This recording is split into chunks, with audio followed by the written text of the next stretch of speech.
Bonsoir à toutes et bonsoir à tous. Je reviens vers vous pour vous dire que je ferai un live demain soir à partir de 19h30 sur la chaîne TikTok. Donc si vous avez des questions à poser, surtout par rapport à l'agriculture, par rapport à ma présence aussi au Salon de l'agriculture, je pense peut-être à partir du vendredi 28, mais plus certainement le samedi et le dimanche, donc le 1er et le 2 mars. Donc si vous avez des questions, je vous invite à venir sur le live, de partager aussi, de partager pour que des personnes qui ne me connaissent pas forcément viennent poser des questions et comprennent en fait ce qui est en train de se passer aujourd'hui. On est inspiré un peu partout, dans tous les sens, par diverses personnes qui prétendent tous détenir la vérité. Individuellement, chacune de ces personnes-là n'a aucune possibilité, sauf la seule possibilité qu'elle aurait, c'est tout simplement diviser encore plus la population. Donc on voit une recrudescence de chefs, de leaders qui voudraient nous faire croire qu'eux seuls ont la solution, qu'ils aient des moyens financiers ou qu'ils aient des moyens stratégiques ou qu'ils aient des moyens parce qu'ils auraient déjà quelque chose qui nous permettrait déjà de faire une transition ou des choses comme ça, ou de reprendre notre pouvoir. Tant qu'ils ne coopéreront pas avec d'autres personnes et qui ne seront prêts, tant qu'ils ne seront pas prêts à se coordonner, pour tous ces groupes-là, ça ne fonctionnera pas. Vous êtes en train de donner votre pouvoir à des groupes aussi identifiés dans les élections européennes, dans les élections législatives, un peu moins dans les municipales, dans aussi les présidentielles. En fait, ils sont surtout là pour dresser les populations les unes contre les autres, et la deuxième chose, les diviser toutes et tous. Donc tant que vous suivrez des groupes comme ceux-là, il n'y a rien qui se passera, il n'y a rien qui changera, puisque vous donnez votre énergie à ces personnes-là qui leur permettent de continuer à faire ce qu'ils font, et surtout de vous faire croire qu'en fait, ils ont une solution qui va changer votre avenir. Donc au travers de cette vidéo que je fais aujourd'hui, tout simplement c'est pour préparer le salon de l'agriculture. Je demanderai aussi à toutes les personnes, là il y a 500 flyers, recto verso, ça a un coût. Donc je voulais demander aussi à tous ceux qui en ont la possibilité, c'est d'aider financièrement pour qu'on ait beaucoup plus d'impact sur la population française aujourd'hui. On est limité, même si on est en train de mettre des choses en place. Si vous ne savez pas quoi faire et si vous avez un peu d'argent, on vous invite à participer, à faire un don ou à adhérer au MPI 7. C'est essentiel ce qui se passe. Tout ça, ça a des coûts. On ne peut rien faire sans rien. Sans argent, c'est le nerf de la guerre. Et donc on ne peut rien faire et on est confronté à des difficultés qui ne nous permettent pas de faire ce qu'on veut par rapport à ça. Aujourd'hui, 500 flyers, on aurait pu en faire 1000, mais le coût était beaucoup plus important. Vous voyez, là en haut, ici, là, donc vous avez le logo du MPI 7, et là, vous avez le badge de l'Alliance, dont le MPI 7 soutient cette alliance-là, l'Alliance France Liberté et France Liberté Internationale. Au travers de cette vidéo, je vais surtout, dans un premier temps, m'adresser au monde agricole. Le MPI 7, vous pouvez aller sur le site du MPI 7 et vous trouverez là tous les documents, tous les téléchargements, tous les dossiers de Sylvie Charles. J'ai encore échangé longuement tout à l'heure avec elle. Un autre dossier va arriver encore dans les jours qui viennent, peut-être avant le salon, de plus de 40 pages encore, et aussi la lettre d'Europol dedans. Pour relancer l'économie du monde agricole et pour mettre fin à la corruption généralisée au sein des institutions d'État et de justice, nous, MPI 7, souhaitons remettre tout le système à plat. Donc ceux qui prétendent qu'ils vont refaire le système dans le système, avec un système qui est archi corrompu, c'est impossible. C'est impossible. Il faudrait déjà qu'il y ait 50% de la population, au moins, pour qu'on puisse avoir un pouvoir. Donc avant déjà d'avoir ça, c'est déjà de commencer par être capable de se coordonner entre nous tous. Donc d'oublier qu'on est un chef et de se mettre au service d'un collectif ou de plusieurs collectifs et qu'il y a une coordination qui est en train de se mettre en place. Donc il y a des groupes qui sont déjà en train de le faire pour des vues sur les municipales, mais ça c'est une chose, mais ce n'est pas la chose. Donc pareil, bon, je suis en contact avec eux, mais je vais aussi échanger longuement aussi avec eux pour voir ce qui va se passer par la suite. Il y a une coordination qui est en place aujourd'hui, surtout le niveau français, de toutes les autorités aujourd'hui qui représentent un pouvoir de décision. Donc je ne vais pas rentrer dans le détail de ça. Ceux qui me connaissent, ceux qui veulent me faire confiance, ben c'est le moment. Parce qu'il y a vraiment quelque chose qui est en train de se passer. Au travers de ce document-là, ce que je voudrais vous dire, c'est que l'avenir de l'agriculture dans un nouvel âge d'or pourrait être envisagé comme une fusion entre tradition, technologie avancée et conscience écologique. Ce serait un modèle où l'humain, la nature et les énergies subtiles collaborent pour créer un système agricole régénératif, éthique et durable.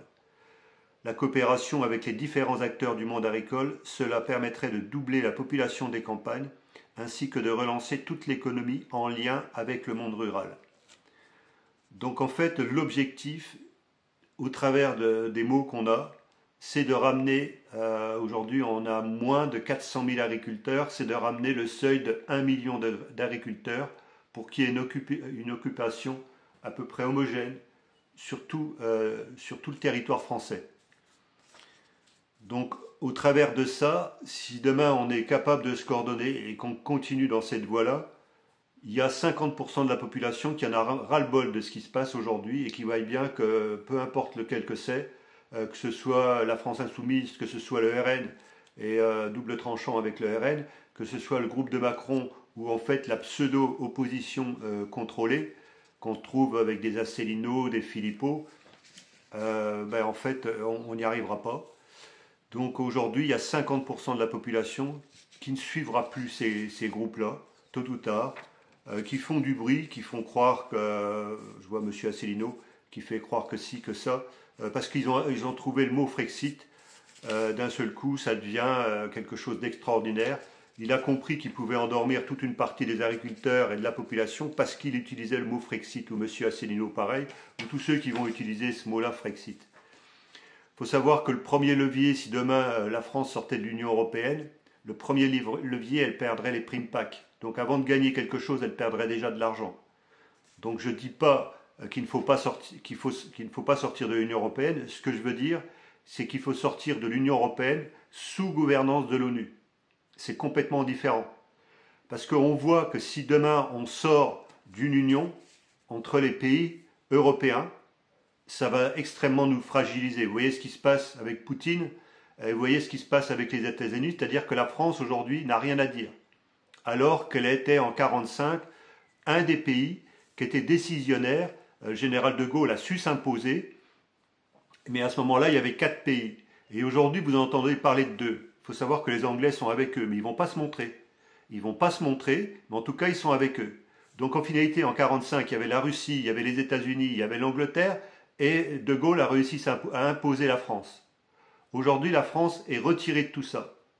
Donc aujourd'hui, dans le même cas de figure, l'Angleterre est encore là, mais on ne la voit pas, mais en tout cas au travers de l'ONU, au travers d'organismes comme ça, des conseils de l'Europe, parce que l'Angleterre ne fait plus partie de l'Union européenne, mais elle est toujours au Conseil de l'Europe. Comme l'Ukraine. L'Ukraine ne fait pas partie de l'Union européenne, mais fait partie du Conseil de l'Europe. Donc vous voyez, il y a un sacré piège qui est tendu aujourd'hui. Si les populations de l'Europe, la France, l'Allemagne, la Belgique, l'Espagne, l'Italie, enfin tous ces pays-là ne sont pas capables de coopérer, la France se trouve bien isolée. Je vous garantis que là, tout ce qui est Mercosur, ce sera bien secondaire. Donc il est temps pour chacun d'entre nous de prendre conscience que sans unification, sans union, à l'intérieur de la France, de tous les groupes divergents, avec une coordination et du multitête, on n'arrivera à rien. C'est ce qu'attendent les États profonds, c'est ce qu'attendent l'Organisation des Nations Unies. Je vais vous donner un autre élément pour m'adresser directement au monde agricole. Moi, je vous invite à sortir des syndicats. Je vous invite tous à sortir des syndicats et à vous faire connaître dans différents groupes sans avoir besoin de reconstituer quoi que ce soit. Parce que dès que vous constituez un groupe, dès que vous voulez structurer un groupe associatif, quel qu'il soit, ou syndical, De toute façon, vous êtes là, en fait, vous êtes vos noms, vos coordonnées, le maximum de choses qui sont sur vous sont identifiées dans ces groupes-là. Donc vous êtes identifiés dans ces groupes-là avec quelques personnes qui vont décider en haut et qui vont être sous les ordres de qui? Pas de l'Union européenne, oui, de l'Union européenne, mais encore quelque chose au-dessus, l'Organisation internationale du travail. C'est-à-dire les agriculteurs, vous avez le même combat par rapport à tout ce qui est rattaché au monde du travail, donc le salarié. Donc il y a une structure au-dessus encore de l'Union européenne, au-dessus des syndicats, et ces gens-là collaborent avec ces organisations-là, qui sont l'OIT, qui est sous l'égide de l'ONU, l'Organisation des Nations Unies. Donc vous voyez, donc tous les artisans, toutes les professions libérales sont régies par ça. Tout le monde salarié. Vous comprenez que là, on parle d'un combat commun. On parle d'un combat commun. Ce n'est plus l'Union européenne qui concernerait qui? Peut-être le monde agricole parce qu'on leur fait croire que ça va leur faire gagner quelque chose. En finalité, la première chose qu'ils vont gagner, c'est déjà de perdre énormément d'argent, 20 à 25 000 euros. Donc aujourd'hui, je serais tenté de vous dire, méfiez-vous de ça. Aujourd'hui, regroupez-vous, ne créez plus d'associations, faites-vous connaître. Mais le but, c'est de redynamiser toute l'économie du monde rural.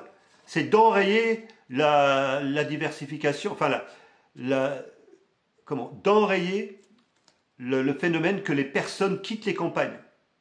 Donc ça, c'est important. Il faut que les populations restent dans les campagnes. Et au contraire, commencent à revenir ceux qui sont partis ou ceux qui ont des connaissances. Faites-vous connaître dans les villages et venez faire connaissance. Ne restez pas dans votre coin si vous venez dans un village. Faites-vous connaître et participez à la vie active du village. Là, vous aurez votre mot à dire. Là, on pourra parler d'une cohérence et d'un doublement de la population du monde rural. Donc là, je ne vais pas la faire trop longue encore une fois. Mais en fait, voilà, je vais en rester là. Moi, je vous invite à tous ceux qui peuvent adhérer au MPI 7 de le faire. Franchement, faites-le. Parce que j'en vois énormément qui vont aider des groupes et vous ne savez pas parce qu'ils font beaucoup de bruit, parce qu'ils ont été mis dans les médias et vous les connaissez. Nous, le MPI 7, on n'a jamais été mis dans les médias. On n'a jamais parlé de nous. Par contre, on est là sur le terrain. Pour ceux qui me connaissent, ceux qui prennent contact directement avec moi. Donc je vous invite, tous ceux qui le pourront, de venir sur le live de demain et qu'on puisse parler du salon de l'agriculture, du monde agricole et de stratégies communes. Voilà, moi je vous remercie de votre écoute et à très bientôt.